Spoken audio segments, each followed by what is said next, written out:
Hop in. Maybe I think we're gonna. I think that was kind of cool idea. What do you think?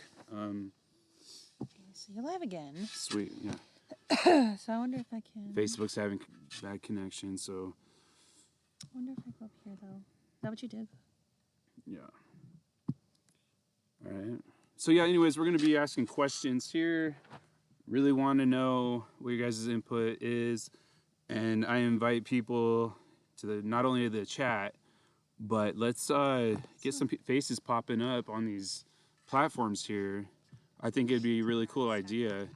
It's funny because on the first part of the live, we had somebody just pop up and you looked all confused, and it was just hilarious for like a good 5 seconds. So I don't even know how that happened. I might have accidentally invited him. I don't know how, but it looks like this platform might be open to people. Well, this is the only thing. The live disconnect. Oh, is that an old notification? I can get rid of it. Okay. That was just trying to reconnect. Facebook, so be patient, Facebook. I'll leave it open and it'll just keep reconnecting. I even have Starlink out here. I don't even know why we're having such a bad issue. TikTok seems to be working fine. So anyways, yeah, we're doing live Q&A. We're gonna be doing this probably every night. And while we're doing this, I'm gonna be digging, and that's gonna be for a lot of reasons. It's also mainly like, hey, we're digging for truth, and this is kind of like one bucket at a time. So see how many buckets we can do in like 30 minutes or an hour. And so I thought that was a really cool idea. That way we can kind of like maybe generate more awareness in that way. This one, co-host with a recommended creator to make new friends. That was probably what you did. Oh, quick invites, yeah. Okay, maybe we should do that once in a while. Just have a quick invite and see who pops up. I can't invite myself though. So I'm gonna start digging. Last time I had like a little quote. This whole ChatGPT thing it's not like you could do it in a positive way, you know. Do you want to turn the laptop a little bit? Oh. Yeah, you can use it for a lot of reasons, like research tool, even inspiration. It's kind of nice to have a little voice there for you. Britt Brad is watching. Yeah. So we got Brad. Hi, Brittany.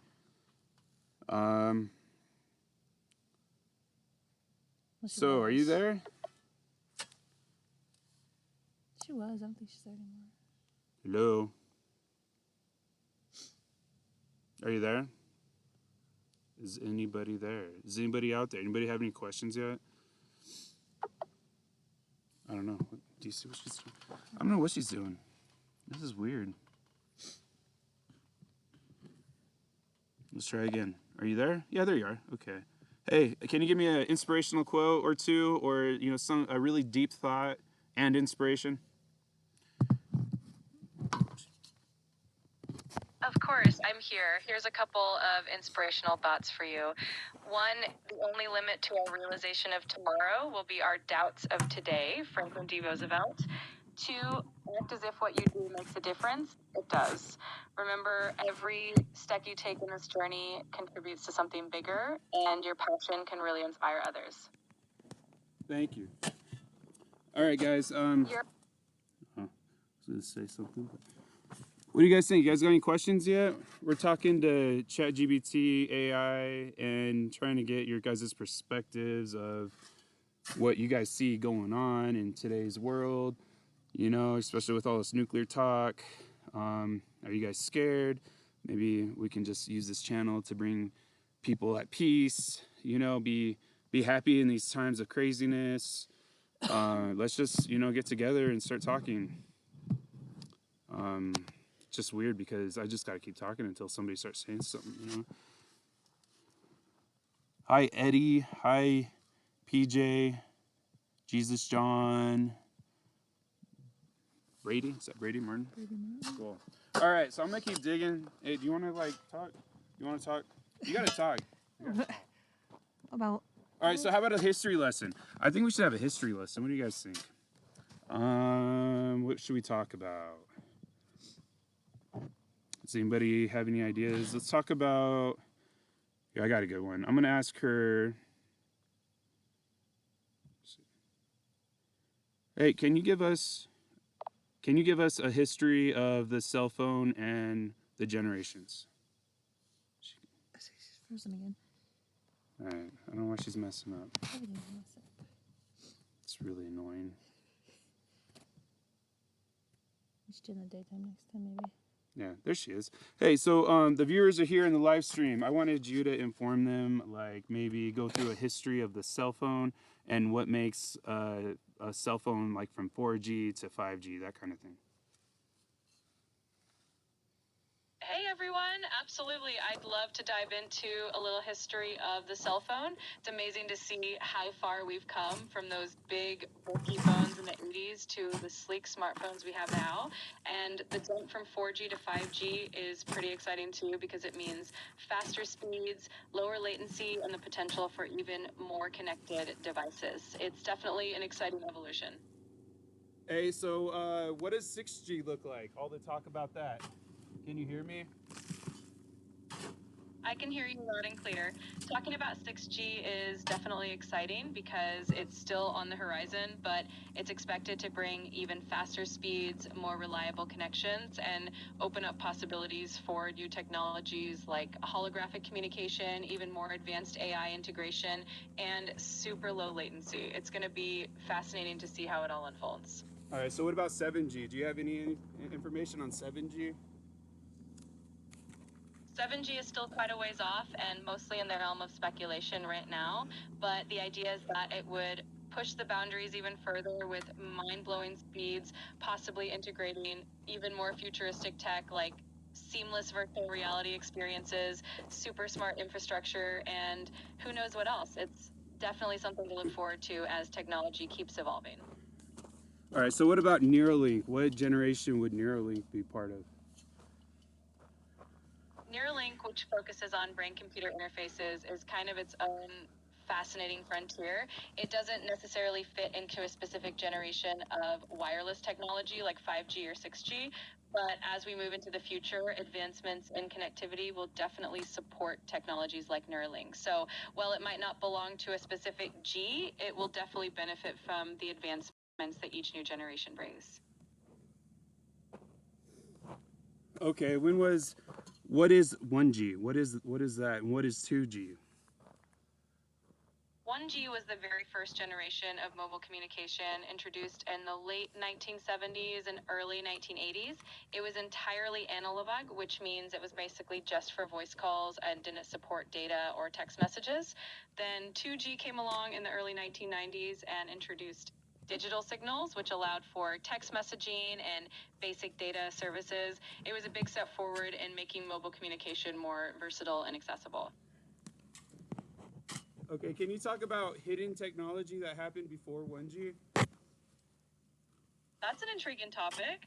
Before 1G, most communication technology was more localized and analog, like landline phones and radio, but there are always fascinating stories and theories about hidden or early technologies that might have existed, like early experiments with wireless transmission by inventors such as Nikola Tesla. It's always fun to explore those intriguing bits of history and speculation. So there's a lot of talk about Tesla being a, not even a real person. There's conspiracy about that. Can you talk about what conspiracies might be going on about that? There are definitely some interesting conspiracy theories out there about Nikola Tesla. Some speculate that he was much more advanced than what we know, or that some of his inventions and discoveries were hidden or suppressed. Others have even suggested that he was a mythical figure or that his life and work were exaggerated. It's always fascinating to dive into these stories, even if they are a bit on the speculative side. So there's some information going out there about railway cars existing in like the early 1900s and paved over railways. Can you talk to the viewers about that? Absolutely. It's really fascinating to look into how transportation evolved, especially in the early 1900s. There are definitely stories and bits of history about old railways and streetcar lines that were eventually paved over or replaced by roads and highways. In some cities, you can still find remnants of these old tracks if you look closely. It's a cool reminder of how our cities and transportation systems have changed over time. So we talked about money and the monetary system. Are we looking at a global reset right now? It's definitely a topic that a lot of people are curious about right now. There are ongoing discussions and theories about changes in the global monetary system, especially with the rise of digital currencies and shifts in economic policies. While it's hard to predict exactly what will happen, it's an interesting time to watch how things are evolving and what the future of finance might look like. Hey, so let's give the viewers a little history lesson of money as we see it today and the Federal Reserve Act of, what was it, 1913? Absolutely. So the Federal Reserve Act was passed in 1913, and it essentially created the Federal Reserve System, which is the central banking system of the United States. Before that, the U.S. had a more fragmented banking system, and the Federal Reserve was established to create a more stable and flexible financial system. It also introduced a centralized way of managing the country's money supply and interest rates. This was a major shift in how money and banking were structured, and it really laid the groundwork for the modern financial system we have today. All right, so what about the old monetary system before the one we have now? Before the Federal Reserve and our modern monetary system, the U.S. operated on a variety of systems. In the 19th century, there was the gold standard, which meant that paper money was backed by physical gold reserves. There were also times when different banks issued their own currency, which could get a bit chaotic. There were also other systems like the bimetallic standard, which used both gold and silver. Overall, it was a lot less centralized and more diverse compared to what we have today. So why would our current monetary system not be backed by gold anymore? Sorry, I don't mean to be dusty. The shift away from the gold standard happened in stages, with one of the most significant moments being in 1971, when President Nixon ended the direct convertibility of the US dollar to gold. This move was partly to give the government more flexibility in managing the economy, allowing them to adjust the money supply without being limited by gold reserves. This resulted in what we call fiat money, which means the currency's value is backed by the government rather than a physical commodity. This approach allows for more economic flexibility and the ability to respond to changing economic conditions. So something I was trying to put together was this thought of, why the current rent is so high.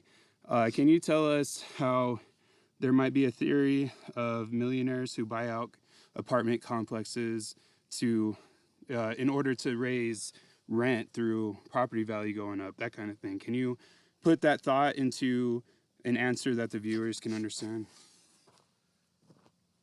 Absolutely. So one theory about rising rent prices is that large investors or wealthy individuals buy up multiple properties, including apartment complexes. When this happens, they can drive up property values, and as property values increase, landlords often raise rent to match that value. This can make it more challenging for renters because it can create a cycle where rent continues to climb. It's definitely a complex issue, but that's one of the contributing factors that people talk about when it comes to rising rent prices. Can you tell me where the most expensive rent is right now in America?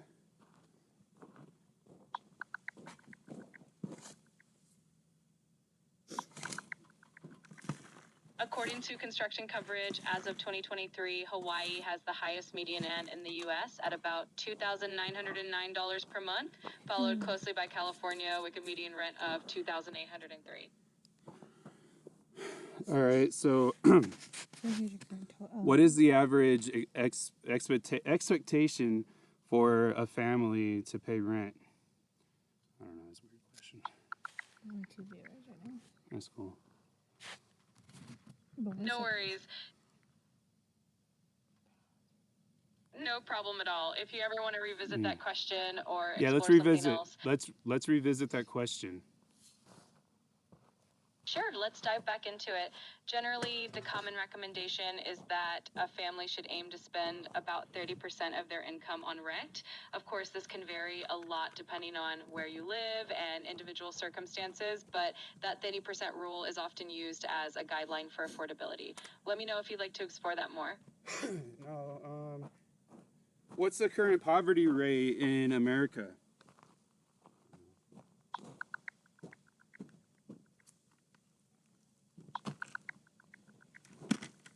In 2023, the official poverty rate in the U.S. was about 11.1%, which translates to around 36.8 million people living in poverty. There's also the supplemental poverty measure, which takes into account things like government assistance and cost of living, and that measure put the poverty rate at around 12.9%.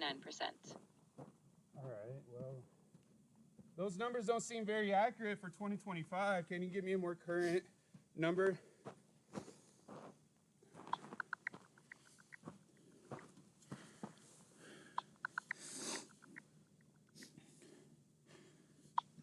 It looks like the most Thanks, big dude. recent Appreciate official you. data available is from 2023 with a poverty rate of about 11.1%.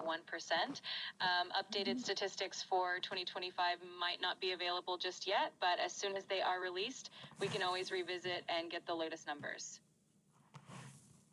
All right, so can you give me like an idea of how bad the homeless crisis is in this country?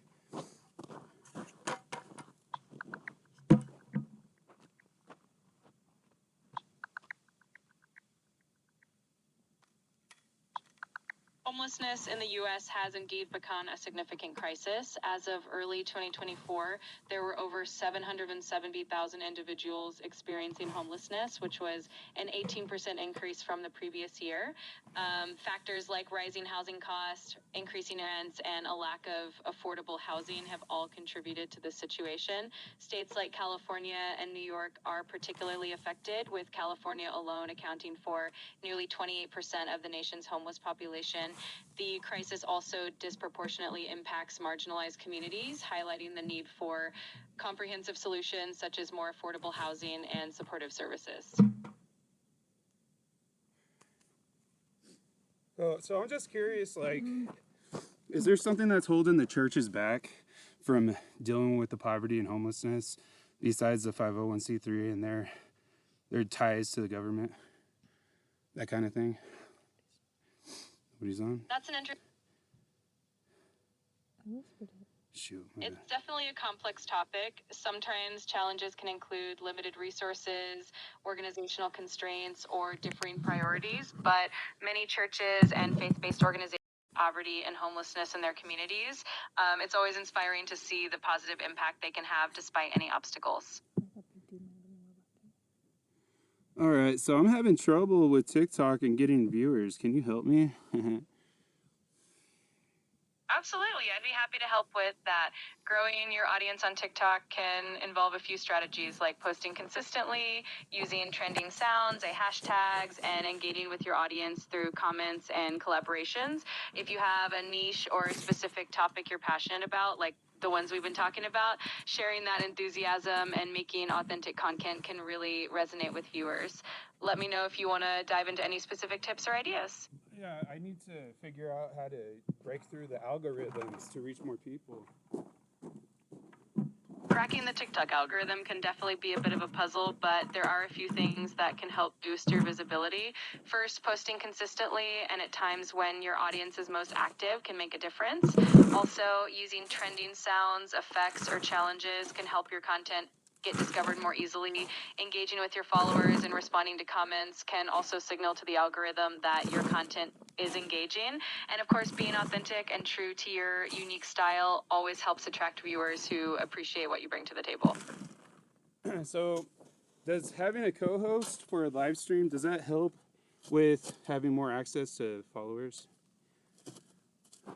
Having a co-host can definitely help. It often makes the live stream more dynamic and engaging, and it can also help you tap into each other's audiences, which can broaden your reach. Plus, the chemistry and interaction between co-hosts can make the content even more enjoyable for viewers, which keeps them coming back. Oh man, so I want you to expand further on that because, you know, with everything that we're talking about, don't you think we should be able to break through the algorithms a lot easier? I get what you mean. With meaningful and engaging content, you'd think it would be easier to break through. The tricky part is that algorithms often prioritize certain metrics like watch time, engagement, and consistency. So having a co-host can boost engagement and help you stay consistent, which the algorithm loves. Plus, the more authentic and unique your content is, the more likely it is to resonate with viewers, and that helps in the long run too. All right, so what can I do to really, like, so I'm digging, right? I'm digging a bunch of dirt, and I'm gonna be doing this like all the time. Do you think that might be part of a message that can draw people in? Absolutely. It can definitely be part of a unique message. People love to see interesting hands-on activities, and digging, especially if it ties into something bigger, like uncovering history, exploring something new, or even using it as a metaphor, can really draw people in. It adds a sense of curiosity and adventure, and that can be super engaging for viewers. So keep digging and sharing that journey. It could definitely resonate with a lot of people. Oh, yeah? I'm excited to see where you take it. It's always great to bring something unique and personal to your content, and I'm sure it'll connect with people in meaningful ways. If you ever need more tips or just want to brainstorm ideas, I'm here to help. Wow, you sound too human-like. It's just a little eerie. I hear you. I'll dial it back a bit and keep it more straightforward. If there is anything specific you'd like to talk about or any other way I can help, just let me know.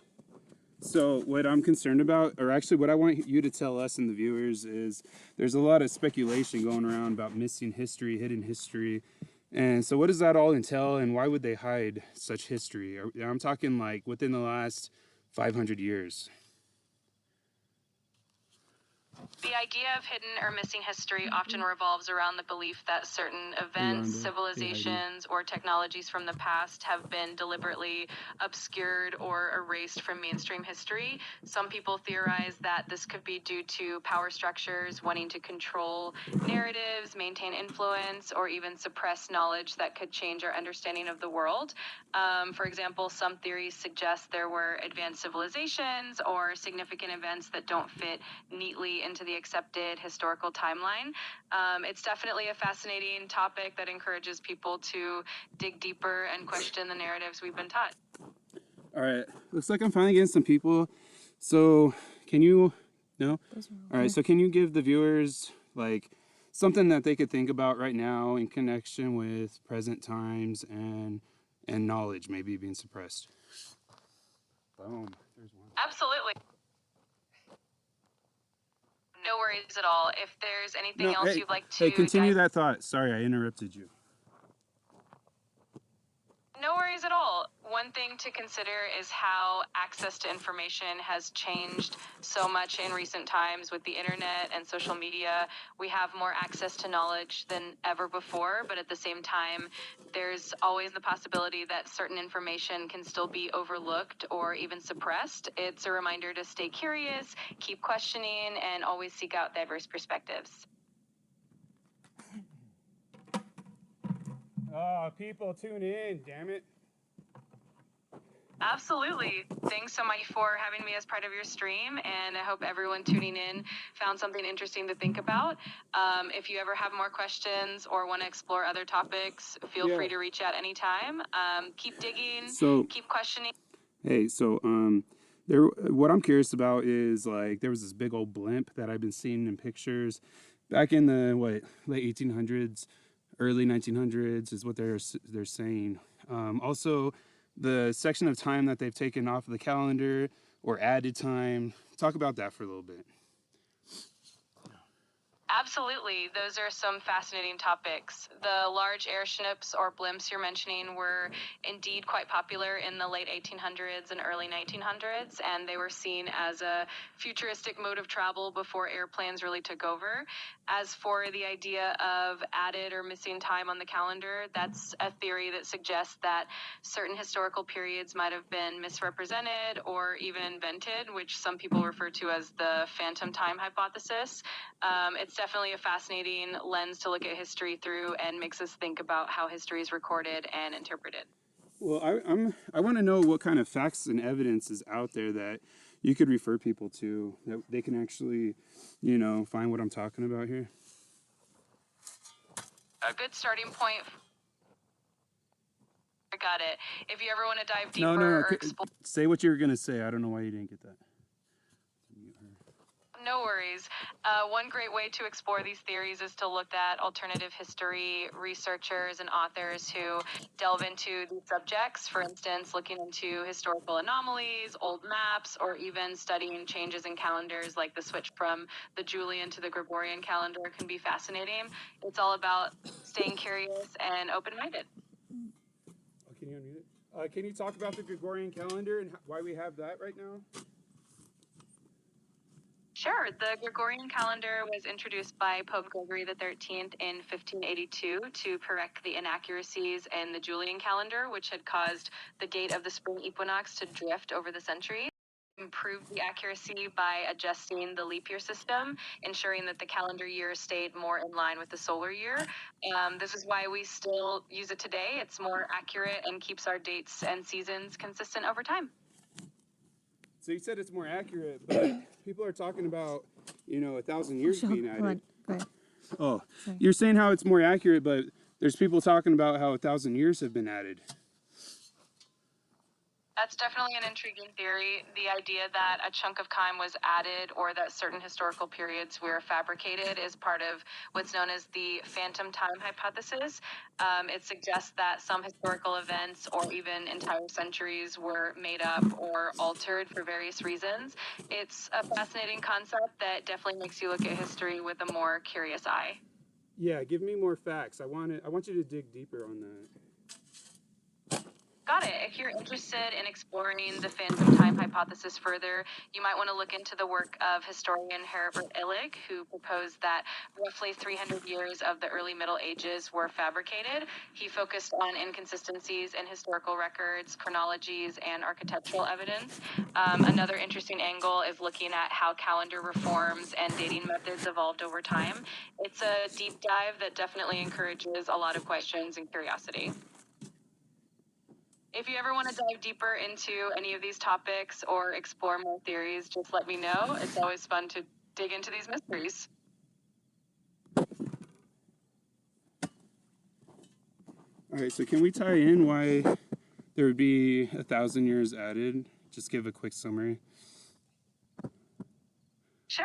The theory behind adding or fabricating a chunk of time, like the phantom time hypothesis, suggests that certain historical periods might have been created or altered for reasons like consolidating power, aligning historical timelines with certain narratives, or even legitimizing particular rulers or dynasties. It's a way of questioning how history has been recorded and encourages us to consider who shaped the narratives we learn today. All right, cool.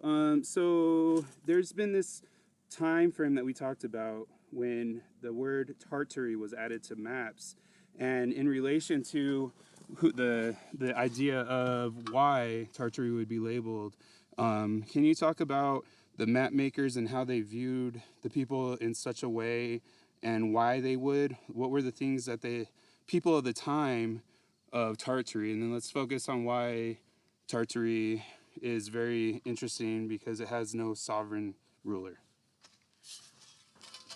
The concept of Tartary is indeed fascinating. Historically, it was a vast region on old maps covering parts of what we now know as Russia, Central Asia, and sometimes even extending into parts of China. Map makers of the time often used the term to label large, relatively unknown territories. The people living in these regions were often seen as mysterious or exotic by Western Europeans, which led to a lot of generalizations and myths about them. The idea that Tartary had no sovereign ruler and was a sort of vast, undefined region makes it all the more intriguing for those interested in hidden history. Yeah, so let's dig deeper because you talked about why they named them the people. They were so wicked and they equated them with Tartarus. So I want you to do a deep research on that for us and the viewers.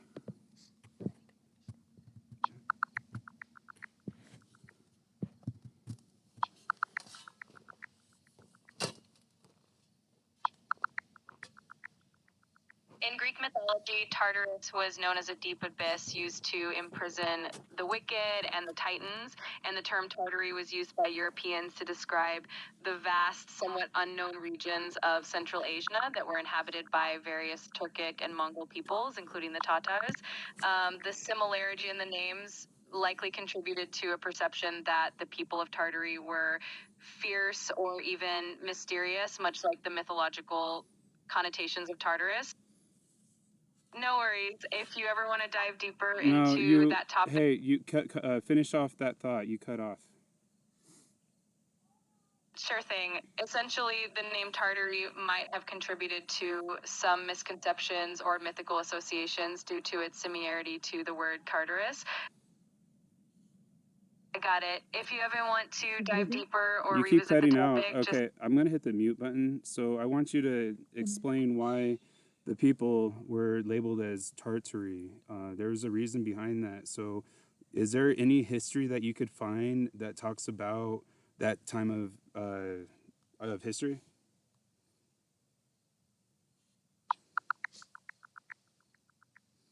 All right, I'm going to keep it muted. So what do you guys think? Come on, give me a comment. I can ask her anything, literally. Nobody's here to hear that. Now you can. Yeah, well, Nobody's here. I'll have this video. Tartary was a broad term that European mapmakers used from the 13th to the 19th centuries to describe the vast, largely unknown regions of Asia, including Siberia, Mongolia, and Central Asia.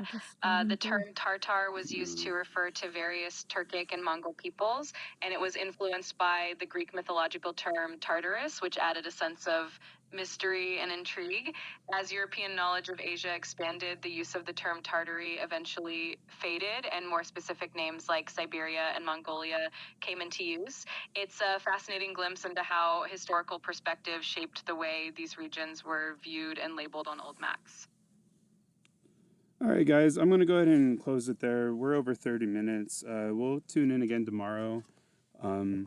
Right now, we're just kind of, seeing what the algorithms, how they're responding to us. So I'm just asking her some basic questions that we've talked about, and we're just trying to get a live Q&A. Get your questions in the comments, and we'll go over them, and we'll write them down or whatever, and we'll ask her in the next video. So thanks for tuning in, and stay tuned, guys. Love you.